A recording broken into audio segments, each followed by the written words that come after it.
जिंदगी किसी को किस मोड़ तक ला सकती है। एक दिन कविता अपने पति से कहती है, कौन है ये बच्ची, बताते क्यों नहीं, क्यों लेकर आए हो इसे यहाँ? कविता, ये मेरी बच्ची है। माँ पापा मेरी शादी शिवानी से करने के लिए मान नहीं रहे थे, लेकिन मैं उससे बहुत प्यार करता था। अब वो इस दुनिया में नहीं है, लेकिन सन्निका की जिम्मेदारी मेरी है। इसे मैं अपने पास ही रखूंगा। कविता ये देखकर सुनकर सन्न रह जाती है। कैसी बात कर रहे हैं आप, लोग क्या कहेंगे, मैं कैसे इस बच्चे के साथ जीवन चलाऊंगी? देखिए, इसे देखकर मुझे टेंशन हो रही है। आप इसे ले जाइए यहाँ से, मेरी भी तो बेटी है, मैं उसका हक कैसे मार दूं? दिनेश कविता को किसी तरह समझा लेता है। देखो सन्निका, ये आज से तुम्हारी माँ है। इन्हें तुम्हें माँ कहना है। कविता को तो सन्निका को देखना भी गवारा नहीं है, फिर वो उसकी माँ कैसे बन पाती? और शायद दिनेश भी ये हकीकत जानता था। कुछ साल बाद देखिए, अब राधिका बड़ी हो गई है, उसके लिए किसी अच्छे घर का रिश्ता देखिए ना, शादी तो करवानी है ना। हाँ, लेकिन सन्निका उससे बड़ी है, पहले तो उसकी शादी तय करेंगे ना।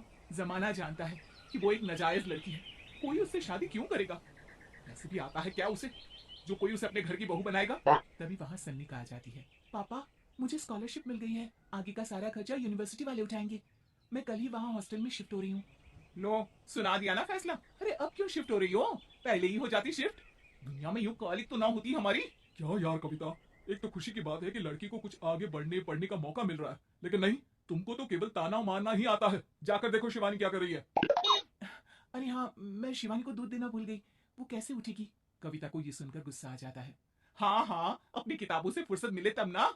मेरी बेटी ना कुछ खाए ना कुछ पिए, यही तो चाहती हो तुम। सनिका, जिसने कभी कविता से बात ही नहीं की थी, क्योंकि वो उसे हमेशा कोसती, वो वहां से बिना कुछ कहे निकल जाती है। खाना तो पूरा बन गया, अब जाकर आराम से पैकिंग करती हूँ, कल वक्त से निकल जाऊंगी। देखिए जी, वैसे तो ये लड़की मुझे एक आंख पसंद नहीं, अपने कमरे में पैकिंग कर रही है। अरे मुझसे तो कभी बात भी नहीं करती। आप साफ साफ बोल दीजिए उसे कि घर से जाएगी तो सारा काम कौन करेगा, उसकी माँ?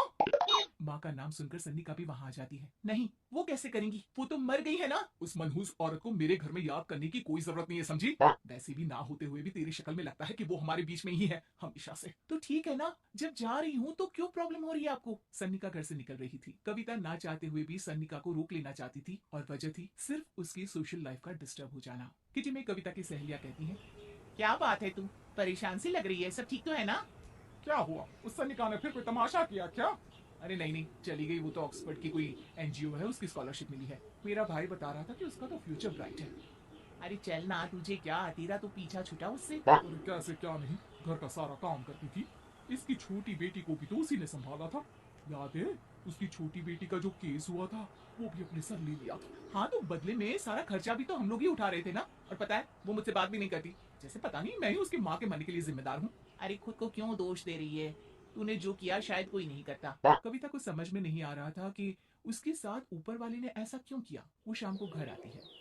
आज तो बहुत खुश होगी तुम, एक बला से छुटकारा मिला ना तुमको। बेचारी की जिंदगी नरक बना कर रखी थी। वो तो कहते हैं ना, ऊपर वाला सब देखता है। देखो, चुन लिया उसने अपना रास्ता। कविता का मन तो करता है कि वो पति को सब कुछ सुना दे, लेकिन सामने सास खड़ी होती है।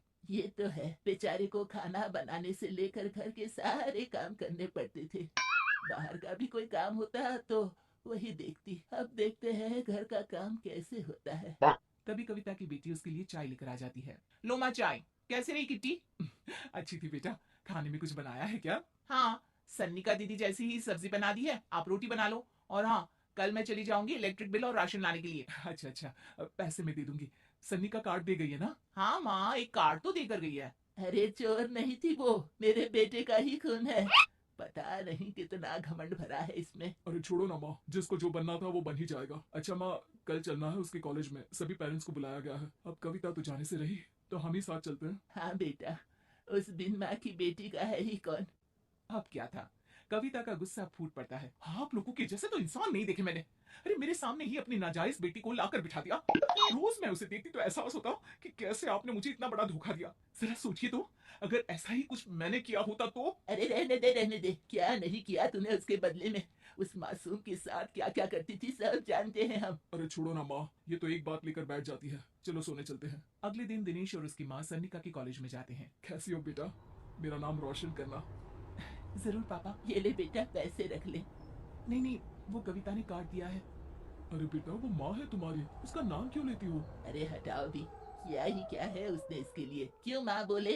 तभी वहाँ सन्निका की टीचर आ जाती है। सन्निका की माँ नहीं आई? जी नहीं, वो घर में बेटी है ना, सबका एक साथ आना तो मुमकिन नहीं था।